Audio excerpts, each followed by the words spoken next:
Salut à tous, c'est Greg de Dessindigo. Dans cette petite vidéo, on va discuter d'une combine que j'aime utiliser de temps en temps pour étudier et pour perfectionner un peu le dessin de personnages.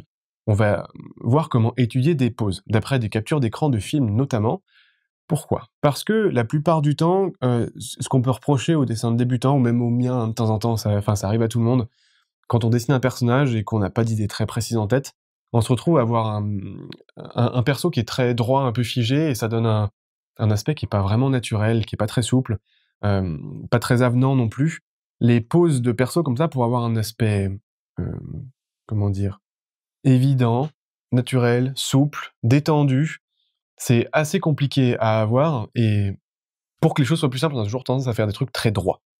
Pour sortir un peu de cet aspect, ce que je fais régulièrement, c'est que je prends des captures d'écran de films, parce que c'est très facile d'avoir du mouvement à ce moment-là, ou une pose particulière, hein, quelque chose qui a l'air vraiment facile à faire pour le personnage, genre, là, dans ce qu'on va voir, c'est un mec qui est accoudé.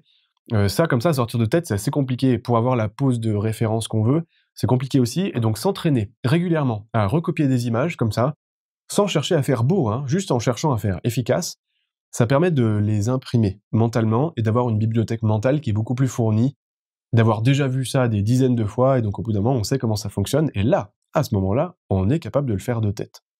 Voilà comment ça se passe. Je vous montre une capture d'écran d'un film qui s'appelle Vertigo. Donc ça, si vous avez un DVD ou un truc comme ça, n'hésitez pas à faire des captures.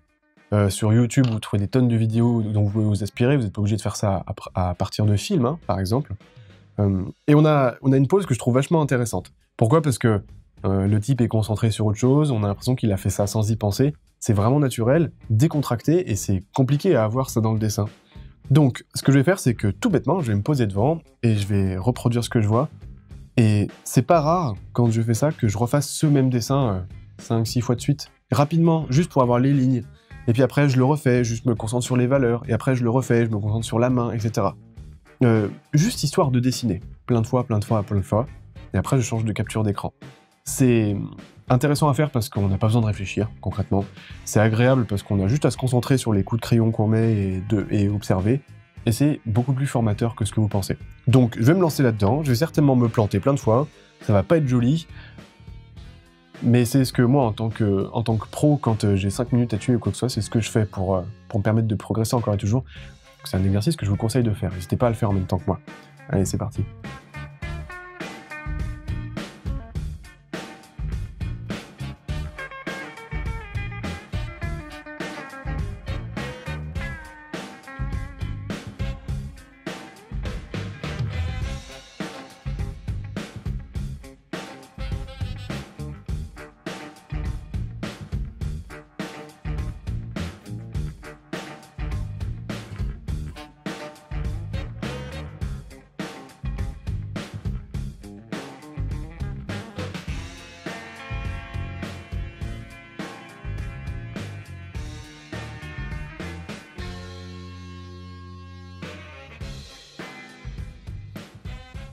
Donc comme vous pouvez le constater, quand c'est comme ça, je me pose pas trop de questions.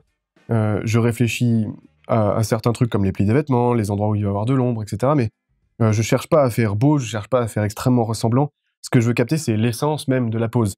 La décontraction, ce genre de trucs-là. Toutes les informations que je peux prendre dedans, hein, concrètement, en termes de design ou peu importe. Dans un premier temps, ce que j'ai fait, là, ici, c'est super vilain, hein, mais c'était juste pour me confronter une première fois au dessin, c'est-à-dire, bon, la tête, elle va être ici, ça monte là, ah non, en fait, c'est plus haut, si, c'est plus bas, juste pour prendre les premières informations, et une fois que c'est fait, là, je passe au dessin, et encore une fois, l'objectif, c'est pas de faire quelque chose de magnifique, d'accord? On va passer à une deuxième, juste pour le refaire, pour que vous voyez comment ça fonctionne. Même perso, mais angle de vue différent, une pose qui est similaire aussi, et ça va être le même boulot. Et c'est très intéressant, si vous avez cette occasion-là, de changer l'angle de vue à propos d'une même pose, parce que ça vous apporte un regard nouveau dessus, donc je vais faire le même travail.